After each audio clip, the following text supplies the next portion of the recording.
যে করেছি পাতুরি, তো কীভাবে করলাম চলো ফার্স্ট থেকে লাস্ট পর্যন্ত ভিডিওটা দেখো। আর দারুণ টেস্ট হয় এইভাবে পাতুরিটা করলে। বাটা মাছ দিয়ে করেছি, তো যে কোনো মাছ দিয়ে করতেই পারো। তো কীভাবে রান্নাটা করলাম চলো ফার্স্ট থেকে লাস্ট পর্যন্ত ভিডিওটা দেখো। দেখো বন্ধুরা, আজকে একটু অন্যরকম করব, বাটা মাছের পাতুরি।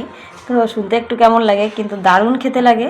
তো দেখো, বাটা মাছটা ছোটো ছোটো করে কেটে নিয়েছি। আর মশলা নিয়েছি কী কী দেখো, নিয়েছি দেখো আলু ছোটো ছোটো করে ঝিরিঝিরি করে কেটে নিয়েছি, আদা রসুন কাঁচা লঙ্কা ধনে জিরে পেঁয়াজ কুচি টমেটো কুচি আর ধনে পাতা।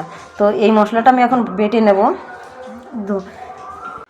এই যে লঙ্কা ধনে জিরে আদা রসুন এই মশলাটা এখন আমি বেটে নেব। দেখো বন্ধুরা, এখন আমি আগুনে কলা পাতাগুলো সেঁকে নেব। একটু দিয়ে দিচ্ছি পেঁয়াজ কুচিটা আর বাটা মশলাটা দিয়ে দেব।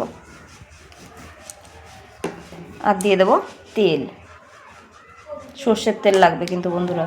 তো এখন আমি সুন্দর করে মশলাটা মেখে নেব। দিয়ে দেবো বন্ধুরা হলুদ, মতন লবণ, পাতাটা দিয়ে দেবো। আর দিয়ে দেবো একটু শুকনো লঙ্কার গুঁড়ি। এখন আবার সুন্দর করে মেখে নেব। এখন একটু তেল দিয়ে দেবো কলার পাতায়। তো এখন মাছগুলো আমি দিয়ে দেবো সুন্দর করে। বন্ধুরা, মাছটা কিন্তু সুন্দর করে সাজিয়ে দিচ্ছে। আর একটুখানি জল আমি উপর দিয়ে দিয়ে দেবো। একটা পাতা দিয়ে আমি সুন্দর করে ঢাকা দিয়ে দেবো।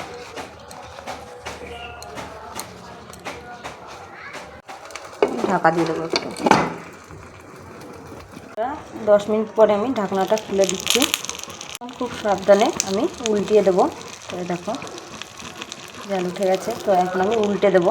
তার জন্য পুরো থালা একটা চাপা দিয়ে দেবো।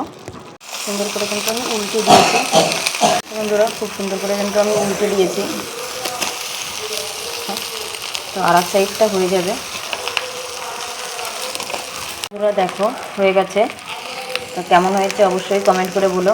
আর এরকম একটা পাতুরি হলে পরে আর কিছু কিন্তু লাগে না, দারুণ খেতে লাগে। তো কেমন হয়েছে অবশ্যই কমেন্ট করে বলো। ভালো লাগলে সাবস্ক্রাইব করে পাশে থেকো।